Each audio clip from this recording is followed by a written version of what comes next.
Hello, my fellow comic book collectors. It's Alan, the Comic Collector Geek, and this is the Wednesday video where I answer your questions. The very first question is kind of a combo of two people. One is William Barrett. Can you share some of your Golden Age Marvel comics of superheroes? Can you explain more about All-Star Comics when it came back and how long it ran in total? Okay, and then also Sean Magian wrote, regarding the Golden Age Marvel question, if you do a follow-up, show some of your timely comic covers. You might want to go into a little more detail and mention that technically Marvel was timely comics in the Golden Age, then became Atlas Comics in the Atomic Age, and then finally became Marvel Comics in the Silver Age. So it was more of a mention to mention that stuff. That is true. So the early Marvel comics, so if you look at the very early ones, were all really timely, was the name of the company.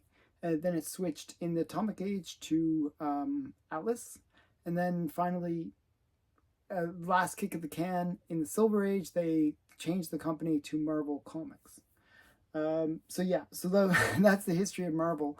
I'm going to show some superhero comics from the timely era, and some that are also, I believe some of them are actually Marvels, and Marvel as the insignia. So I'll show you some. First, we're going to start with some Young Allies. So this would be timely. This is actually the very last propaganda cover that Schomburg did for Marvel. So you got Human Toro and Bucky and the Boy Commandos. And they're like, or the Young Allies, I should say. Boy Commandos is DC. And they're just killing all these poor little Japanese guys with the buck teeth. Very Alex Schomburg-y. And then we got some Marvel mystery comics. This is the first appearance of Namora. This is actually a coverless copy, but it is the first appearance of her. And this is I got it with a color, a cover photocopy. So this is the first appearance of Namora. Marvel Mystery Comics number 82. And then I had Marvel Mystery Comics number 83, and we got Human Torch versus Asbestos Man, and you got Blonde Phantom in the background. And then we have on Marvel Mystery Comics number 90, we got Sun Girl and Human Torch. I'm not even sure if that is Human Torch. Yeah, it is Human Torch. And actually, you'll see some of these, even though they're timely, this one you can see it says Marvel Comics. So, even though it's timely. And then we have another Namora number 1. This is her first ongoing series. And she was like a reasonably major superhero for Marvel. And as I was showing before, one of the characters that was on the cover was Sun Girl, and she had her own title as well. This is Sun Girl number 3. Let's show some more Sun Girl. Sun Girl number 2. And these were done by Ken Bald, very great artist. And I actually have Sun Girl number 1 behind me, signed by Ken Bald. So. And then another character that's very early Marvel was Submariner. So you got Submariner right there. And Namora in the front. I was more interested in Namora and the bondage cover. This is timely, winter 1947. And then we have another character that I really enjoyed was the Blonde Phantom, and this is her first appearance in All Select number 11. That's the Blonde Phantom, her first appearance. And then I have a bunch of Blonde Phantoms. So here's Blonde Phantom number 13. Great cover. Then we have a nice high-grade copy of Blonde Phantom number 15.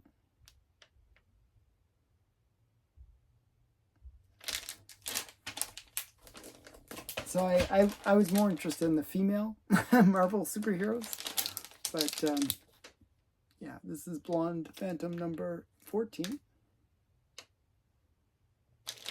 And last one, this is Blonde Phantom number 12, which is really Blonde Phantom number 1. It's the first of the title. And you'll see it says a Marvel comic, but it's really timely. Okay, so that's my very limited Marvel superhero collection. I don't have that many Marvels from the Golden Age. I collect more of the Good Girl stuff. So I have a lot of the Marvel Good Girl comics, but very little of the superhero comics. Okay, but I hope you enjoyed those.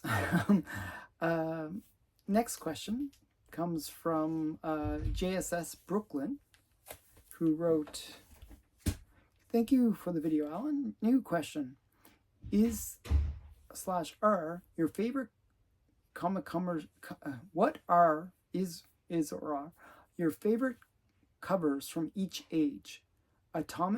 Gold, atomic, silver, bronze, copper, modern, besides Good Girl covers, to throw a curveball. Appreciate your videos, insight, and content as always." So this was a little bit hard. So most of my favorite covers from each age are actually Good Girl covers. So kind of makes it hard for me. But I got covers that are not Good Girl art covers that are from each age. And I actually gave myself even more strict than just saying Good Girl, because some of my covers were like, I really like that cover, but it has a pretty girl in it. So I even went one step further and said, not only is it not a Good Girl cover, but there's no women on the cover at all. One does have women on it, but you'll see that it would never qualify as a Good Girl cover. Okay, so the first is from the modern age, and we'll work backwards. I always thought this was a brilliant cover. This is Jacques, and it's just Detective Comics 880. Always forget what number it is. It's Detective Comics 880. I just always thought this was a crazy cover, just really brilliant. I actually like Batman covers in general, and I thought this was one of the best. Just a really great Joker cover. The way that they made his face out of the bats, really love it. So just a really crazy Joker cover. And then we have this one. You know, it was a bit of a stretch. I mean, you asked me on a different day, I'll show different covers. It's just the way it is. But I do like this one a lot. There's something simple but very cool about it. This is Albedo number 2, first appearance of Isagi Yojimbo. I just always found this was a very simple but very cool cover. Just something about it. I like the whole Shogun aspect of it, where he's like, just, you know, one of the things, whenever they are about to draw their sword, they do this thumb thing where they flick their sword up. You'll see it right there. And they're getting ready to draw their weapon. I just think that it captures like something very simple and subtle. Like he's moved the rice paper door aside and he's ready to go into combat mode. I just think it's a really cool cover. It's very simple, but I think it's a really cool cover. You know, sometimes like a lot of modern books have like no story on the cover. Like it's just like a pinup or something or other. But this one, even though in a way it's just a pinup, like it's just him on the cover, there's still a story being told, and that's what I like about it. I generally gravitate to more of the story covers. Okay, so we got modern. Now that was copper. Now we're going into the Bronze Age, and the one that I was thinking about was this one. This does have women on it. I think there's a woman down at the bottom somewhere. Yeah, right there. There's a few women within the crowd. but it wouldn't be, there's no way anyone would ever classify this as a Good Girl art cover. But it is just such an iconic cover. I just think it's really, really cool for that reason. So I always like this one. And it's a wraparound cover that makes it extra cool. And it's huge. It's a really big, you know, a comic magazine. So definitely one that I would consider an iconic cover. And one that I would, would say, oh, not only is it iconic, I generally like iconic covers, but it's one that I think is really cool. I just think I love all the details, and it's Neil Adams too. I like Neil Adams. I actually had other ones in mind. Like I would have said House of Secrets. That would have been my number one Bronze Age cover, but it has a girl on it, so I kind of limited myself. This next one is Silver Age. And I think it's iconic, and I just love the drama of it. You got Superman, he's like in this kind of superhero action pose. He's got the guy dangling from his arm. Now, I would have made this better. I would have put this as a girl in the red dress, but because they didn't do that, I can use it for this question. So I do love this cover. I think it's just such an iconic, cool cover. I think it's this cover that really made Spider-Man the success that he is. Like, if it wasn't for this wow, cool cover, I don't know if there would have been a whole series of Spider-Man related comics. I think this one really did hit it out of the park right off the bat, and made it the character that everyone loves now. So Amazing Fantasy 15, first Spider-Man.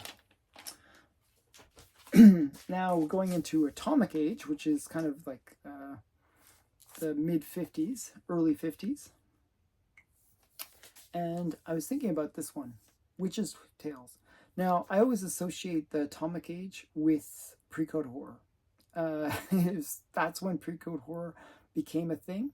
And so when I always think of what was the most cool pre-code horror, well, normally I would say Chamber of Chills, which is right there. But because I can't use girl on the cover, what's the next best thing? Well, Decapitated Head. It has to be Decapitated Head.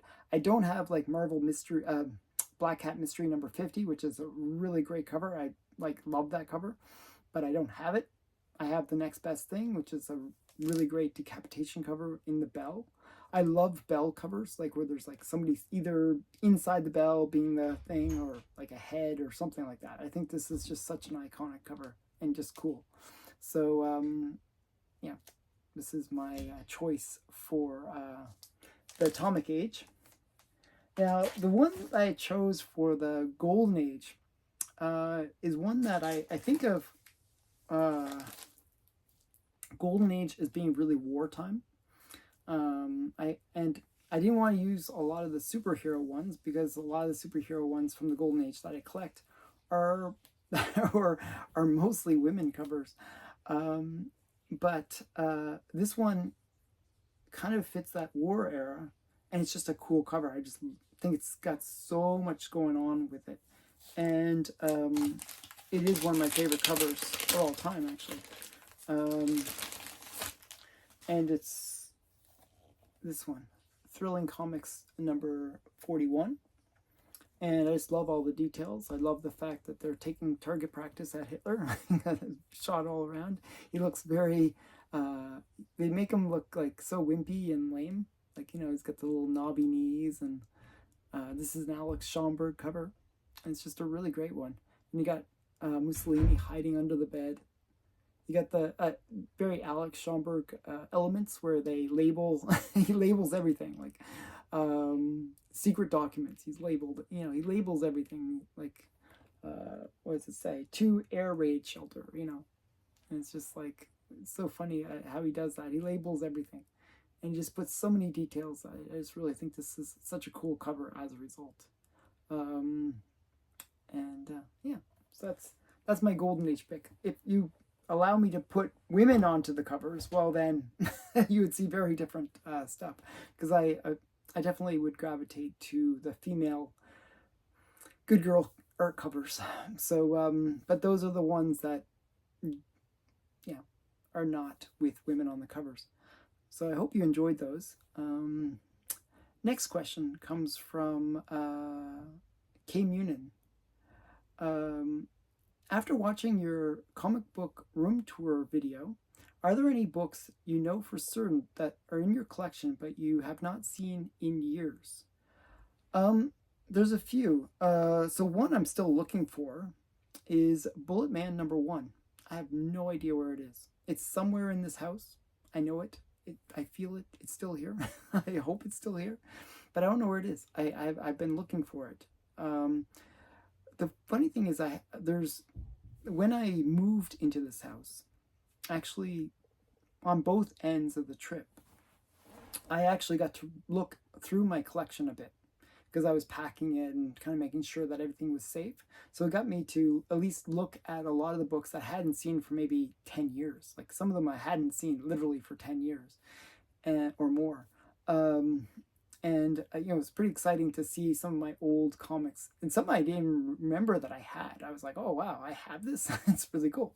So that was fun about packing it up. And then when I unpacked it on this end, I got to go through it again and see some of those comics again that I hadn't seen. So most of my comics I've seen recently, except for Bullet Man. Bullet Man, I have no idea where my Bullet Man #1 is. I'm still looking for it. Hopefully it's in this house. I don't know where it is. But I saw it when I left my previous house, but I didn't see it on this side. So that's kind of makes me nervous. So still looking for that book. I really like that book too. Next question. Hi, Alan. This comes from Deadman. And Deadman asked me this question before. I don't think he watched the video where I responded to this question, but I'm going to answer it again. Hi, Alan. This may have been asked before. It was. Can you tell me who buys these expensive comics? Is it just separate individuals who are buying and selling to accumulate enough money to buy big books, or is it conglomerates, conglomerate, I can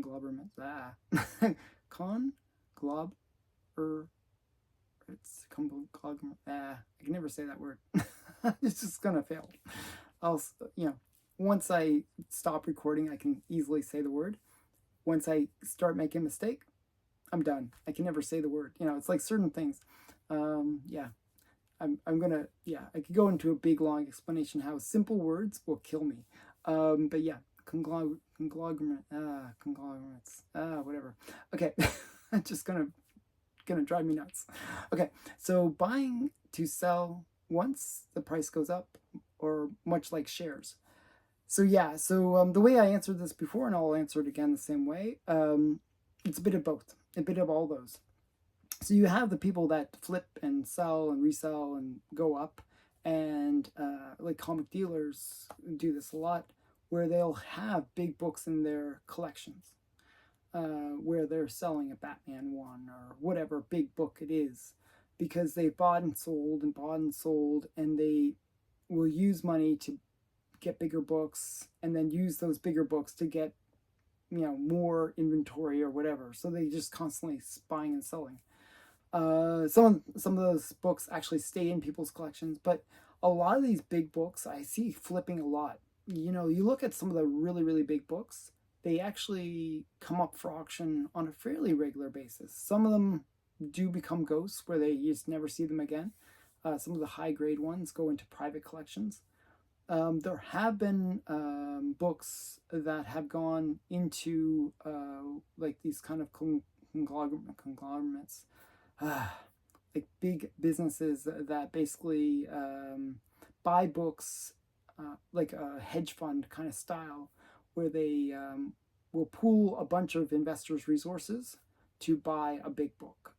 And that, I believe, happened in the past with Amazing Fantasy 15, where they bought a high-grade copy of it, held it in the collection, and then when they thought they could sell it for more, they brought it back to market.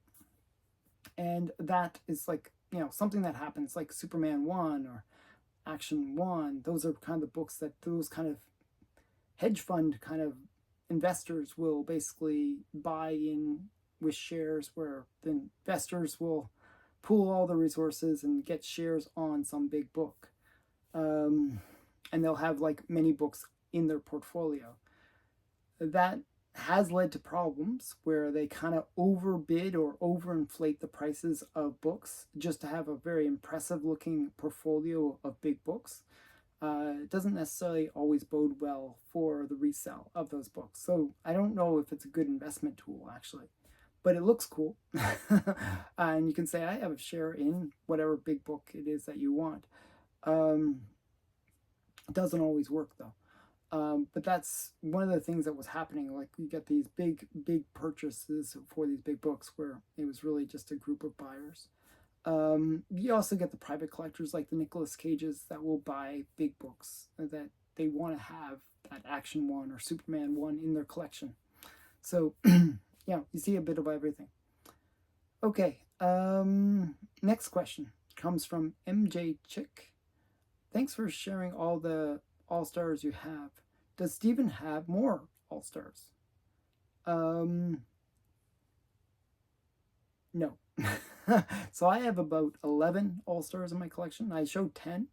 I have an 11th coming in the next unboxing. Stephan's, I think he has 3 or 4, so he doesn't have as many of the All-Stars.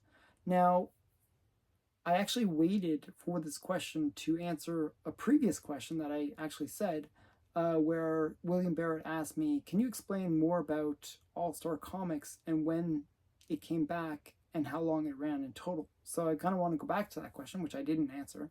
Now I'm going to answer it. So All-Star Comics ran from issues number 1 to 57, and that was from 1940 to 1951, early of 1951. Then in after issue 57, it became All-Star Western. Okay, so went from All-Star Comics to All-Star Western. And then it ran from All-Star Western number 58 all the way up to 119. In 1961 it ended. So then it returned in 1976 to All-Star Comics number 58. So it went all back to that original numbering in 1976. But it didn't really last that many issues. It ended with issue number 74 in 1978. So that's the history of all the different series for All-Star Comics. Now, the interesting thing about All-Star Comics number 58, which is the first Bronze Age All-Star, and it's one that after basically 25 years of not producing All-Star, it has the first appearance of Power Girl. So it's a pretty cool comic by itself. So the ones after, other than that issue, that one key issue, are fairly affordable. So you can pick up All-Star 59 to 74 pretty affordably. So like $10 each kind of level, or cheaper, depending on the grade. So yeah, so something to consider. Next question comes from Fiddle Chips. Graded comics are a huge part of collecting today. I would say graded comics, besides the internet, is one of the biggest to happen. Biggest thing to happen to the hobby in 20 years. In your opinion, why do certain collectors hate graded comics? They hate them in an irrational way. I crack a slab I buy. I crack every slab I buy, but I'm glad CGC exists. I even appreciate the census.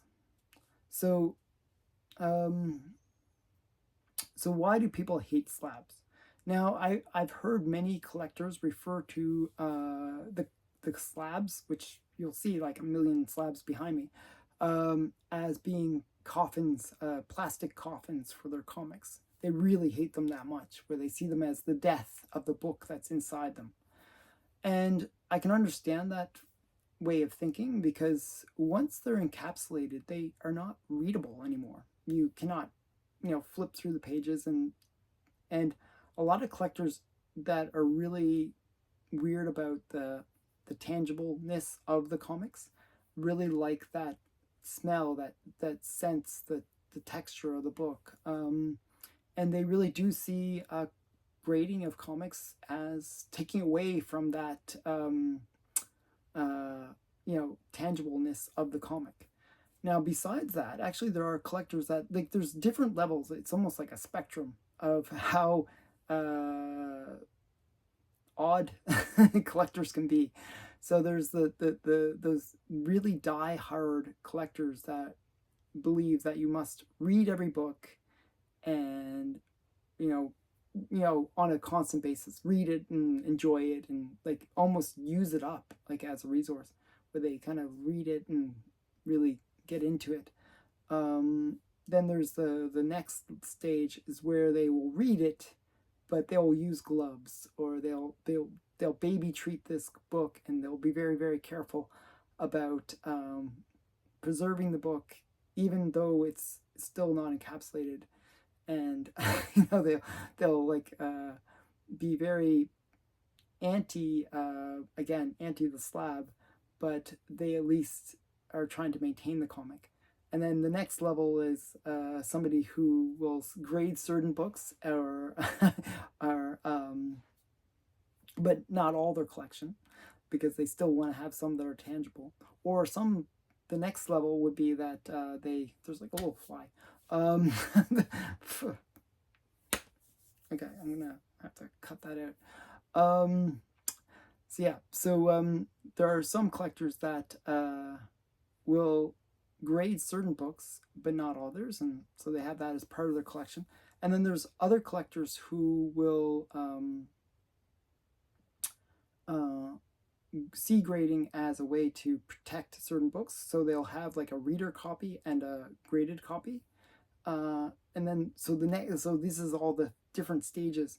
And then there's people that only like slabs, like at the far end, and will get every book instantly graded. They won't read it, they won't touch it. They'll just instantly get it slabbed. They'll buy it slabbed. I'm somewhere closer to that end actually. I'll read all my books online, so I'm kind of more on that end, and I do almost like preserving the comic in the slab, so I'm a little weird that way.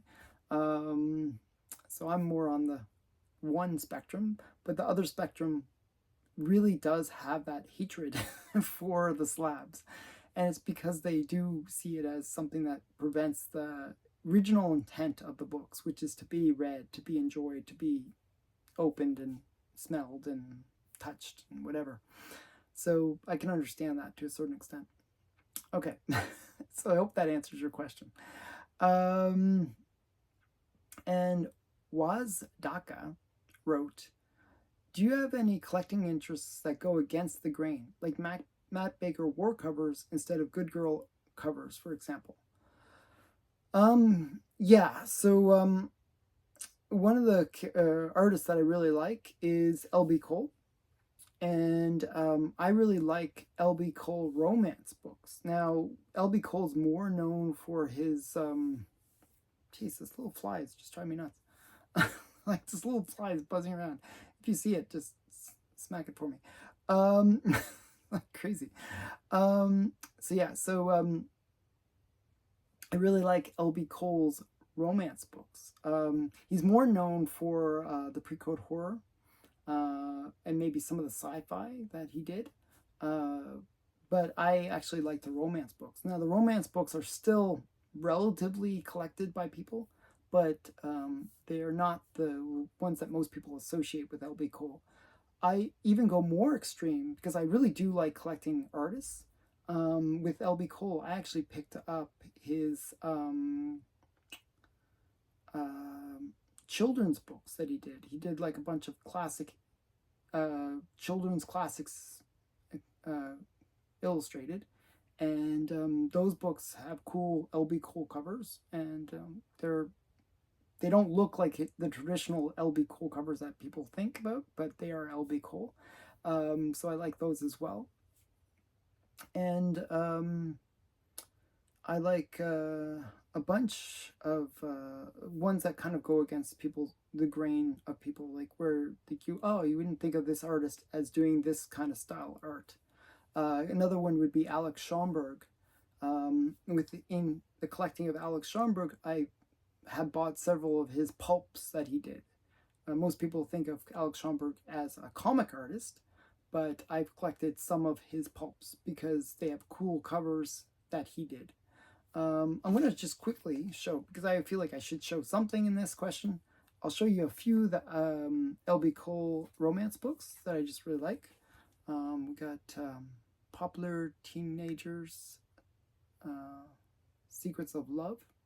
This is a nice Christmas cover.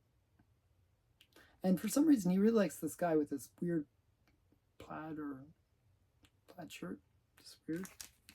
And then there's more. This Top Love. It's a really cool cover. And one more. True to life romances with a nice starry sky and campfire and good girl cover. I just really like this one. So those are all L.B. Cole, and they, obviously have his style and his coloring, but they're not ones that people necessarily go after as much as some of his pre-code horror stuff. So, but they still go for a bit of money. L.B. Cole is pretty pretty well known. The children's illustrated, though, are actually very affordable. So those are some of the examples. I'm just trying to think of some of the other books that would be a little bit against the grain. There are some romance artists that did some pretty cool pre-code horror stuff that I collect as well. So there's some different ways of going against the grain there. A.J. Guez wrote, I believe it's the last question. Last question. Of course, we can count on you to collect nude or R-rated variants of many comic books. You've showed variants of Elektra that was nude variant for this show. For scientific purposes only, do you have such variants that are scientifically interesting in that way? Yes, I do. I actually pulled out a bunch, and I was like, I can't show them. I just couldn't show them because they're just too much to censor. So one of the titles that I do enjoy is Jungle Fantasy. It's an adult book by Avatar Press. And they did a bunch of homage covers. And if you actually, just let me I'll grab one just as an example. So I'm going to this is the non-adult version. Just imagine the girl's naked, I guess is the best way to say. But this is like an homage to like a jungle comics from the Golden Age. And,